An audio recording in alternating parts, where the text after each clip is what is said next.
The Dark Elf Navy strikes fear without equal, and no naval terror is greater than the Blessed Dread with Lokhir Fellheart at the helm.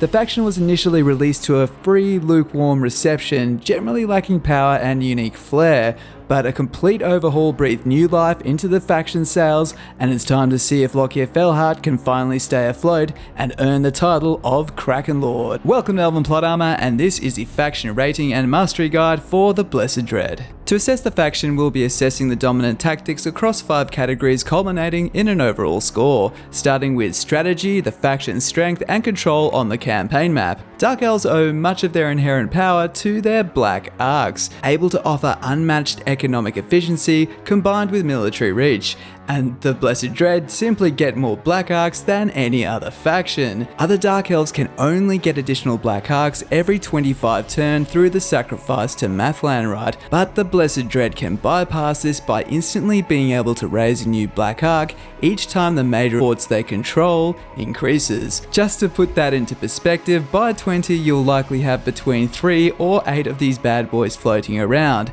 See my Dark Elf Mastery Guide on how to utilize these to your advantage, but essentially having more port capitals means you can have black arcs guarding them, which attract no supply lines and reduce the upkeep of the troops inside by 50%. Lokihr can simply sprawl across the map more rapidly and actually hold these provinces easily so long as they have these port capitals. To aid in this rapid expansion, he has his unique rite which allows black arcs to develop faster alongside an additional 20% campaign movement. The faction does have its restrictions, but fortunately its signature ability grants an extra 50% more revenue, which largely mitigate these, and it creates a very pirate-esque campaign more focused on taking ports than building an empire. And it works. Now for the Lord himself. Lokihr is a fairly solid Lord. Dual Sabers will help him out 1v1 most Lords, and he's able to boost Black Ark Corsairs into an excellent early and mid-game strike force, which he only pays 50% upkeep for. Just remember, only take the handbow variant. If you want to go melee, go Dread Spears. When leveling Lokihr up, of course get Dreaded Slaver and Lightning Strike, and you can stop there, but I personally opt for 3 points in Quartermaster and then Feared and Renowned because campaign movement and cost reduction are very key to Lokhir's aggressive playstyle. Immediately go for Lokhir's unique line, allowing for more boosts to Corsair handbows and his greatest skill, +5 to Lord recruitment level, and this is incredibly good. Any sketchy frontier provinces or revolts can simply be dealt with by an insta level 6 fire mage, which will usually do the job. Get Lokihr on his dragon as soon as possible, and from here I would personally prioritize archers, but there's no right or wrong answer. You can double down on Corsairs to really power through the early mid game, and let's face it, that's the only time Lokihr really has trouble, so I would not be afraid to go this way. Any leftover points can be spent on making him a beatstick. Given how powerful Black Arcs are to the Dark Elf cause, it's no surprise that this naval-based faction earns 4 3/4 stars in strategy. Next we have geography, assessing the faction's initial location and navigation of the surrounds, and luckily Lokihr starts on an island with a gold mine on the coast with a port. Unfortunately, the good news ends there. 2 words sum up Lokhir's geography: hostile opportunity. There are a chain of lucrative ports to loot and conquer all the way up the coast, which will swell the number of Black Arcs in your ranks.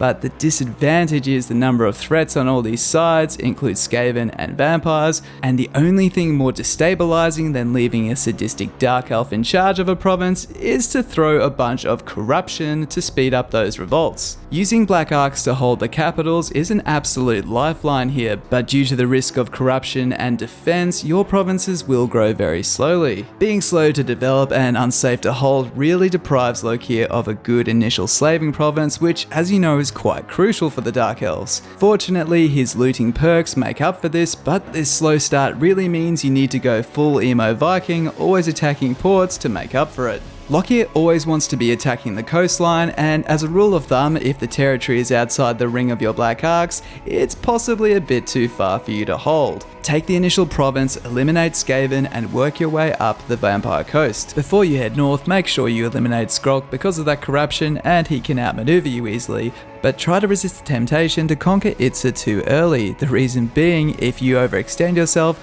Teclis is right there waiting to swoop down, hence the necessity to travel north and eliminate him. With Teclis and the rats eliminated, you might think that this is a good time to go lizard hunting, but I would go for the Vampire Coast first, the simple reason being all of their settlements are ports, thus being easy to take, and you can start slowly working down that corruption, so you might be able to one day leave this place without it revolting. You'll have to make a decision on whether you want to further expand east or hold up and defend this area before you head north and start attacking Ulthuan. There's a popular alternative where Lokihr just packs up straight away and rushes for Tyrion, but see my 20 turn guide and see how you can hold the southern kingdoms and take Ulthuan and provide you with both options. Even if you intend on ultimately losing the Lustrian provinces, they will pay for themselves and are well worth getting. For a first playthrough, my recommendation would be to hold these provinces until you can build them up and venture out, and then even raise the lizards to get them off the map and reduce your threats before venturing to Ulthuan. That said, a joint invasion of Lustria and Ulthuan is one of the most explosive games in all of Mortal Empires. Next up, we have Diplomacy, and let's just say it, your initial challenge will be to take some or all of the Headhunter's jungle, but don't overreach past where your Black Arcs can support you easily too early on. Eliminate Teclis, and if you can, the Vampire Coast is rather easy, because the biggest threat is the Lizardmen. The Cult of Sotek and Itza, you need to do everything in your power to stop these two allying or becoming mates. Ask them to join wars of other people you're with. Get them to join wars with people that they like. Do everything you can to stop them seeing eye to eye, because if they buddy up, boy does this get hard, and get hard quickly. Keep them divided, and once you conquer one, the other one should follow pretty soon. And once the lizards are curtailed, Lustria should be quite manageable. This is probably the safe and sensible play. However, if you do just want to hold the coast with your Black Arcs and fight off endless revolts and battles, you can sail up and take Lothern and start an early expansion into the High Elves. Once again, always be sure to get other High Elves to join wars with you and just divide that island into a civil war and a mess, and if you're lucky, Morathi will invade and turn it into an absolute wasteland prime for you to pillage. I will add here, your success will largely be influenced on how well Morathi does.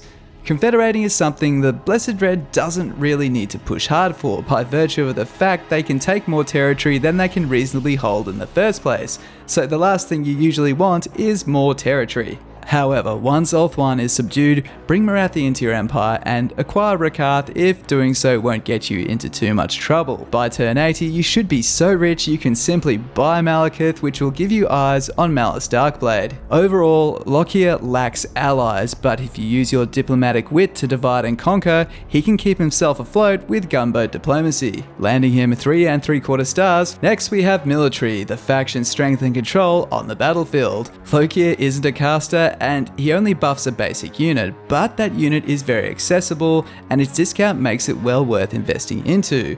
Just be aware, Black Arc Corsairs are somewhat lacking in sieges, so I'd always bring a few bolt throwers and shielded Darkshards as support, especially when facing the High Elves. Follow the basic rules of Dark Elf Military and trigger Sacrifice to Cain as much as you can, because that Dark Conduit will really help your undermanned garrison stand firm. A weakness for the Blessed Dread is their naval priority results in much slower settlement expansion, thus heroes on the battlefield are harder to come by. By the mid-game, Lokihr should be well and truly coming into his own, simply by the fact he can field so many Black Arcs. Make sure you're always checking for new Black Arcs that might be recruitable, because getting those leveled up is absolutely essential in you holding your territory. As you're aware, Black Arcs level up quicker than settlements, meaning that you can sport whole armies full of shades, bolt throwers, and even dragons and hydras should you so wish, allowing a massive web of devastation to be spread across the entire map. Keep in mind that this will of course wane the further you go inland, but I mean there's so much lucrative opportunity on the coast, and Ulthuan itself is basically a glorified coastline, ripe for the picking. Lokhir's unique skill line allows him to make Blackheart Corsairs Vanguard deploy, alongside some armor piercing and melee buffs which will help them punch well past the mid-game. Not to mention Lokihr himself can also grant an extra bombardment ability from all Black Arcs. Another thing about Lokihr is he actually begins with a Black Arc, which not every Dark Elf Lord does. More importantly, Admiral Naval is his own personal admiral, and he rolls around in his very own customizable squid-faced Black Arc. Check it out. I'll just mention here that Black Arc Corsairs are effective, but you don't want to use them as a catch-all strike squad. The simple reason being is their lack of range means they don't really synergize completely with each other, so make sure you support them with Darkshards with shields, as well as some bolt throws, and you should be able to handle every situation. And if you're feeling the pinch money-wise, feel free to drop in 2 or 3 Dread Spears, because your slow development means you won't have those heroes in your front ranks for a little bit longer. For unique quest items, Lokihr gets the helm of the Kraken Lord, an excellent regeneration tool, and the battle itself isn't too difficult. Take out the central army, and the reinforcements on both sides are quite easy to drop with your Black Arc Corsairs because you can quite simply cart them around.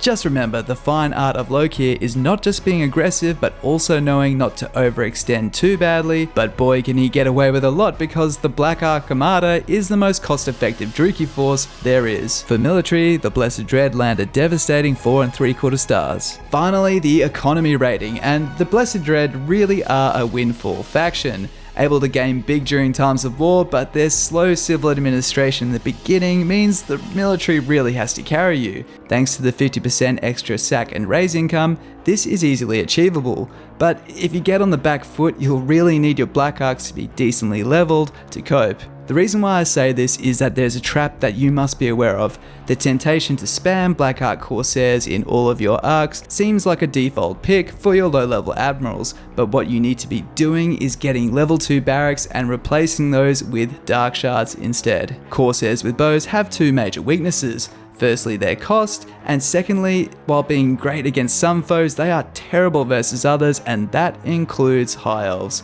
You need armies to over-deliver, and having Darkshards with shields to block the arrow storms with some bolt throws behind will give you the ability to do so. Lokihr's starting province has a gold mine and 4 settlements, so if you can hold this territory successfully, this is a fantastic province, but only once you've removed the corruption and can protect your borders.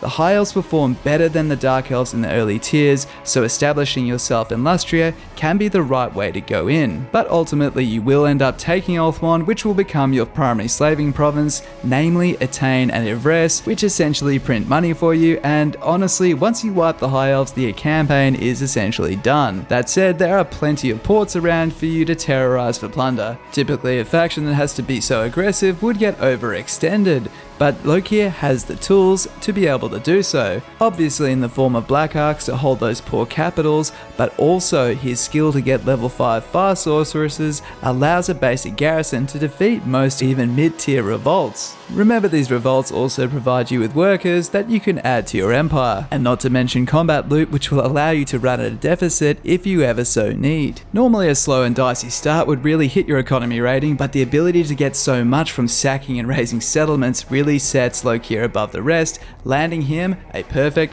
5 stars in economy.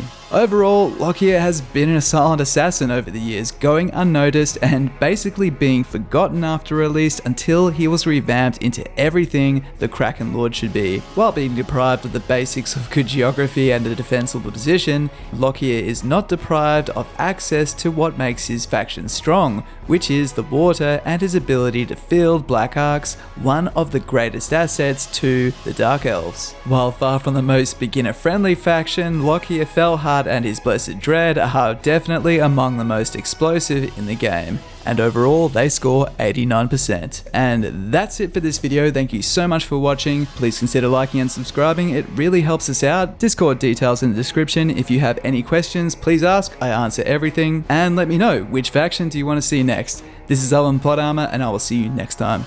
Cheers.